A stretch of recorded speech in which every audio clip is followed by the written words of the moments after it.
addiction, or anything that anybody is battling with themselves is never a laughing matter. I don't really know how close that Dro and the guy that was supposedly be there, his friend. I don't know how long that friendship was or is. And I say was because you really don't know where they would stand after this whole situation, because this was a public interview on the Breakfast Club and a lot of people are watching. And I so happened to see this clip, and it's really disturbing.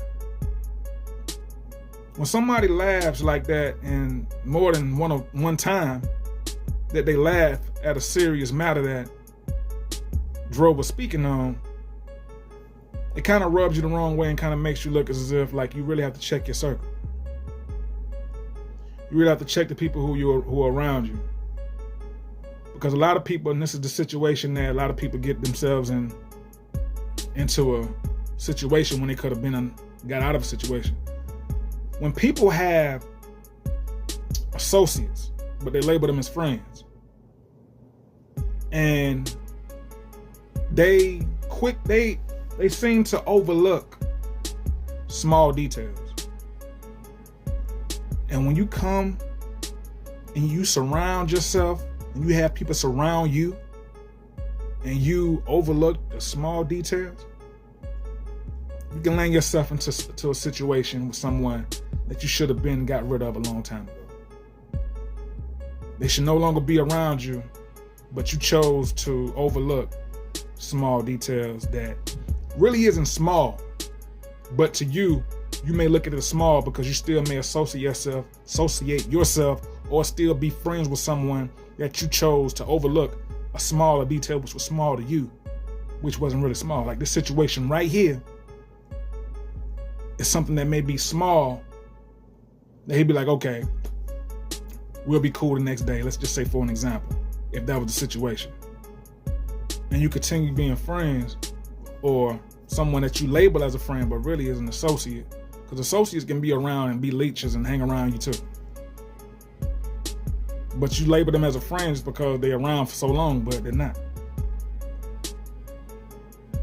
Not only you really have to check someone about this, but you really have to be no longer an associate yourself with this person, because it can get ugly because this person is not respecting you.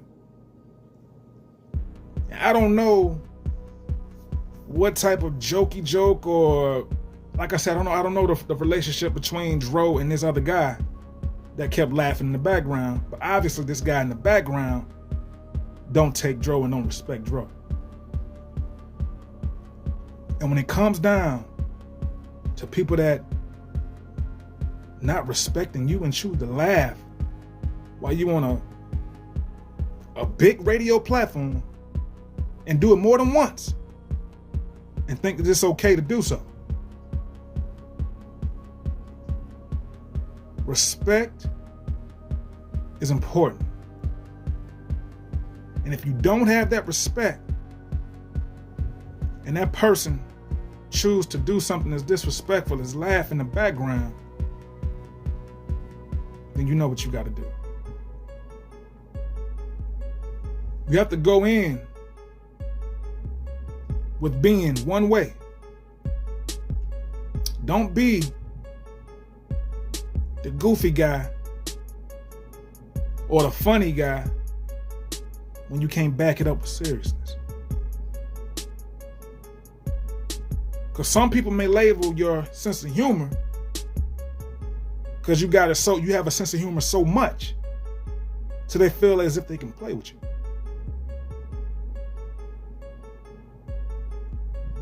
Now, I'm really angered by just watching this whole thing. I don't even know Dro personally, but it angered me as someone would go so far as being disrespectful by laughing at such a serious matter. I like how the way T.I. handled it. If you T.I., you know what you got to do about the situation. Because if you choose to overlook something that may seem like as if it's a smaller detail that you can just get over by tomorrow or whenever, something like this will happen again, or maybe 10 times worse. They may disrespect you in another way. It may be more than just a laugh if they feel like they can get by while just disrespecting you in this situation. And it's also embarrassing. As black people, we gotta continuously go through and be in the public eye and something that's disgusting as this right here happening for the world to see. We better than that. We better than that. But like I said, you gotta pay attention to people.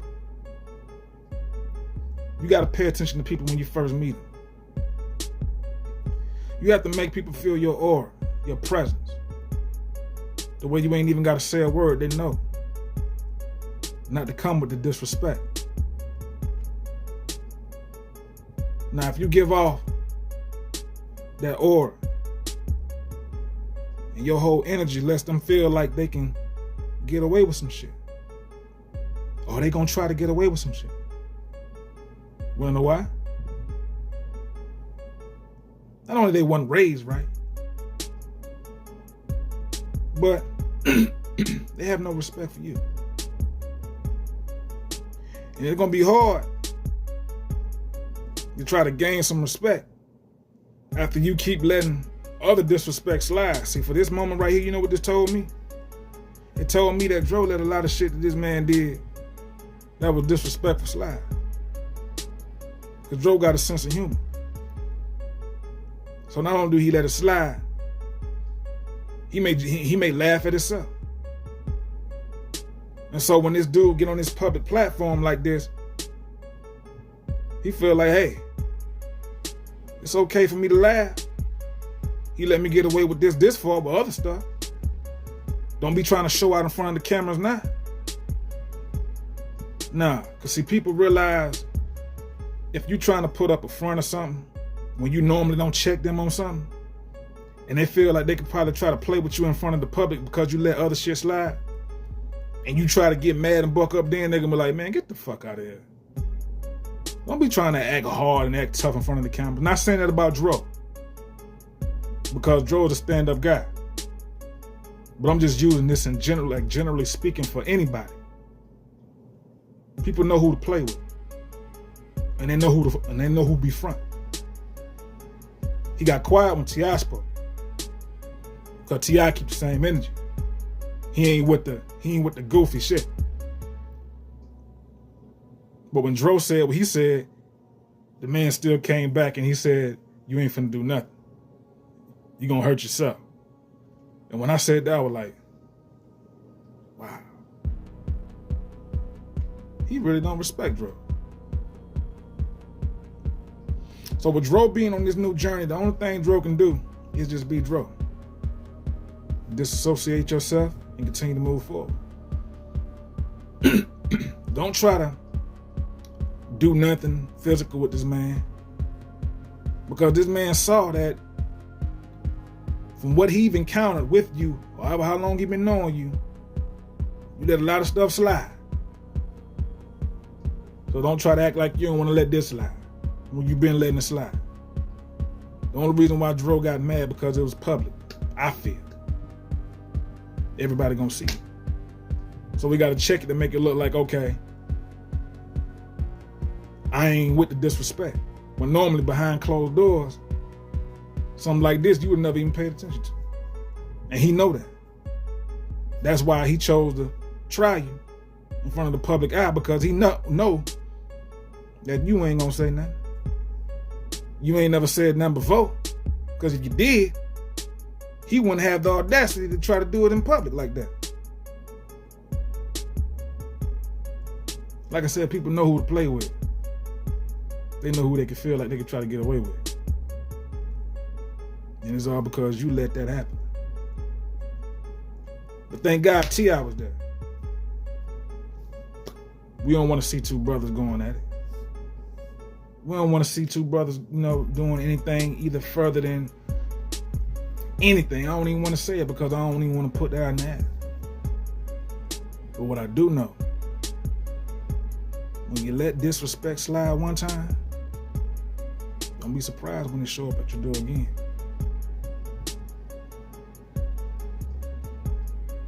Because disrespect ain't got no certain location. When it show up, it's gonna show up.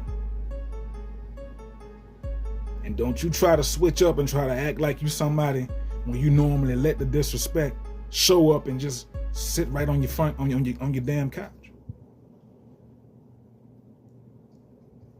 Because if you got somebody over at your crib, and I'm metaphorically speaking right now, when you got somebody over at your crib and disrespect try to sit up on your couch and you be like, oh, what you doing? Disrespect gonna look at you and be like, what? I've been sitting down here and I'm gonna sit right down here and you ain't gonna do nothing about it. Unless somebody else in that room know that they can't play with him like that. So when he speak, disrespect gonna listen because disrespect know that this person don't let the shit slide. And this person normally does. You gotta check your circle. Sensei Reality TV, like the video, subscribe to the channel. Y'all take care. One love. Peace.